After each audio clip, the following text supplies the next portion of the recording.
మొన్న తీన్మార్ మల్లన్ననే నిరుద్యోగులు ఒక అడ్డుకునే ప్రయత్నం చేశారు. అంటే వాళ్ళ ద్వారా గెలిచినటువంటి వ్యక్తి కాబట్టి ఖచ్చితంగా మాకు మా సమస్యకు పరిష్కారం కావాలని చెప్పి ఆయనని అడగడం జరిగింది.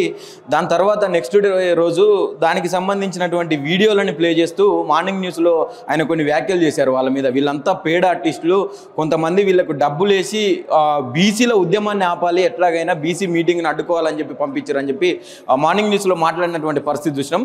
ప్రస్తుతం మాట్లాడదాం దీని గురించి. మనతో పాటు మాట్లాడడానికి అస్మా ఉన్నారు. ఏం చెప్తారండి, ఏంది అసలు నిజంగానే పైసలు వేసి మిమ్మల్ని పంపించారట బీసీ మీటింగ్ని అడ్డుకోవాలని చెప్పి? ఎందుకు అట్లా, అసలు ఏం జరుగుతూ ఉన్నది? ఇక దీన్ని నేను చెప్పుతోన కొట్టాల్సి వస్తుంది, ఖచ్చితంగా చెప్పుతోన కొట్టాల్సి వస్తుంది. పంపిస్తే వచ్చినామంటే చెప్పుతోన కొడతా బరాబర్. ఎవరు మాకు నిరుద్యోగుల సమస్యలు పడతలే వీళ్ళకి, మళ్ళీ పైనుంచి వాళ్ళు డబ్బులు వేసే వచ్చినామంటారా?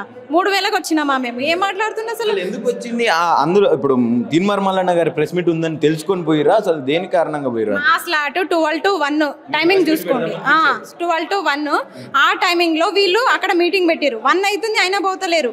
మేము వచ్చిన వాళ్ళు వేరే వేరే జిల్లాల నుంచి వచ్చారు. వాళ్ళు రిటర్న్ వెళ్ళాలి కదా, వరంగల్ ఖమ్మం అటు నుంచి వచ్చారు. స్పోర్ట్స్ కోటా అభ్యర్థులు, డిఎస్సి స్పోర్ట్స్ కోటా అభ్యర్థులు, వారు వెళ్ళాలి కదా రిటర్న్. అందుకని చెప్పేసి మేము అడిగినాం పోయి, వీళ్ళు ఎంతసేపటికి స్థానిక ఎలక్షన్స్, రిజర్వేషన్లు ఇవి మాట్లాడుతున్నారు, నిరుద్యోగుల గురించి మీరు మాట్లాడారా అని చెప్పేసి మేము పోయినాం. అంతే, ఉద్దేశపూర్వకంగా పోలే, మా గురించి కూడా పట్టించుకోండి అని చెప్పేసి పోయినాం మేము. అంతే, అంతకుమించి ఏం లేదు. ఉద్దేశపూర్వకంగా మేము వెళ్ళలే.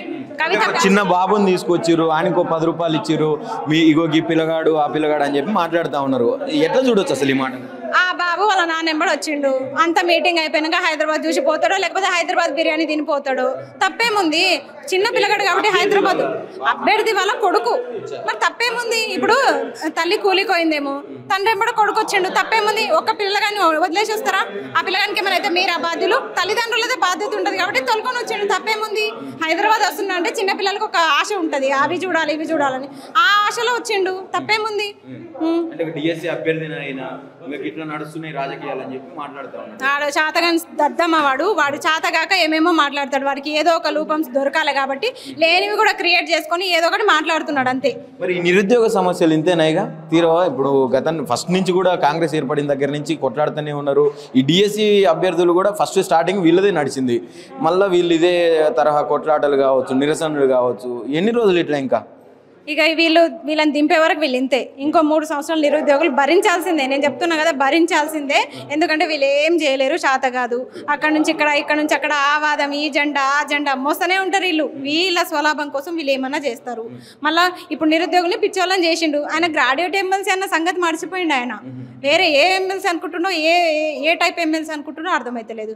అయ్యా నువ్వు గ్రాడ్యుయేట్ ఎమ్మెల్సీ, అయ్యా గ్రాడ్యుయేట్ల వల్ల గెలిచిన ఎమ్మెల్సీవి, నువ్వు పట్టభద్రుల ఎమ్మెల్సీవి, నువ్వు ఎట్లా మర్చిపోయినావు? ఈరోజు నీకు గుర్తు చేయాలంటే ఒక్కటే మార్గం, వరంగల్, నల్గొండ, ఖమ్మం. నల్గొండలో నాగార్జున సాగర్ ఉంది, నేను తీసుకుపోయి దాంట్లో ముంచుతాము. అప్పుడు నీకు అన్ని పుణ్యాలు అంటుకుంటే పాపాలన్నీ పోతాయి కాబట్టి అప్పుడు గుర్తొస్తుందేమో నీకు, ఆ పని అన్నా చేస్తావు. ఇక తీన్మార్ మల్లన్న బీసీ వాదాన్ని ఎత్తుకున్నంత ఇదిగా, అంటే ఎవరి వల్ల అయితే గెలిచిండో, ఎవరి ఓట్లతో అయితే గెలిచిండో, ఇదే నిరుద్యోగ సమస్యల గురించి ఎందుకు మాట్లాడతలేడు, ఎందుకు కొట్లాడతలేడు? మల్లన్న నీకు ఒకటే చెప్తున్నాము, నువ్వు నిరుద్యోగుల వాదం ఎత్తుకో. మేము ఒంటరిగా పోరాడుతున్నాము, ఎవ్వరి సపోర్ట్ లేదు మాకు. నిరుద్యోగుల వాదం ఎత్తుకో, నీకు మేమే జైలు కొడతాము, మేమే మీకు జై కొడతాము. నువ్వు నిరుద్యోగుల వాదం ఎత్తుకోకుండా బీసీ వాదం ఏం వాదం? అసలు ఏం చేస్తున్నావు? అసలు ఏం నడుపుతున్నావు నువ్వు? ఆమె కవితక్క బీసీ వాదం అంటే, ఈయన బీసీ వాదం అంటారు. మీ వాదాలు మీకేనా? మా వాదనలు వినిపిస్తలేవా మీకు? మరి మేమెట్టు పోవాలి? ఓ ఆయన కార్కి అడ్డుపడ్డ రోజులు ఉన్నాయి, మా సమస్యను తీర్చు అన్న రోజులు ఉన్నాయి. అయినా సరే ఆయన పట్టించుకుంటలేడు. సంవత్సరాల తరబడి ఆయన ఆఫీసులకు తిరుగుతూనే ఉన్నాం మేము. ఏం చెప్పాలనుకుంటున్నారు? ఇప్పుడు మొన్న జరిగిన ఇష్యూ మీద, మన ఎమ్మెల్సీ గారు చేసినటువంటి వ్యాఖ్యల మీద కావచ్చు, ప్రభుత్వం నిరుద్యోగుల పట్ల వ్యవహరిస్తున్న తీరు మీద కావచ్చు, ఫైనల్గా ప్రభుత్వం నిరుద్యోగుల తర్వాత చాలా సిగ్గుచేటు ఈ వైఖరి. దయచేసి మల్లన్న గారు ఇప్పటికైనా కళ్ళు తెరుచుకోండి. మళ్ళీ రేపు మార్నింగ్ న్యూస్లో వీళ్ళు నిరుద్యోగులు కాదు కావాలని పోయి పెట్టిరని అనుకున్నారనుకోండి, ఈసారి మీ సిస్టంలు పగులుతాయి. ఆఫీసు మేము ధ్వంసం చేస్తాం నిరుద్యోగులం వచ్చి చెప్తున్నాము. మా గురించి మాట్లాడేటప్పుడు నోరు జాగ్రత్త అదుపులో పెట్టుకొని మాట్లాడండి, లేకపోతే మిమ్మల్ని ముంచుతాం, బరాబర్ మిమ్మల్ని దించుతాం. మీరు మా అంటే ఇంకొక సంవత్సరం ఉంటారు, సంవత్సరం తర్వాత మళ్ళీ నిరుద్యోగుల దగ్గరికి రావాల్సిందే. ఏ మొహం పెట్టుకొని వస్తారు మీరు? కాబట్టి ఇప్పటికైనా నిరుద్యోగుల గురించి ఆలోచించండి. మీరుండే ఈ సంవత్సరమైన నిరుద్యోగులకి కొంత న్యాయం చేసి ఆ పదవికి న్యాయం చేయండి. Thank you so much.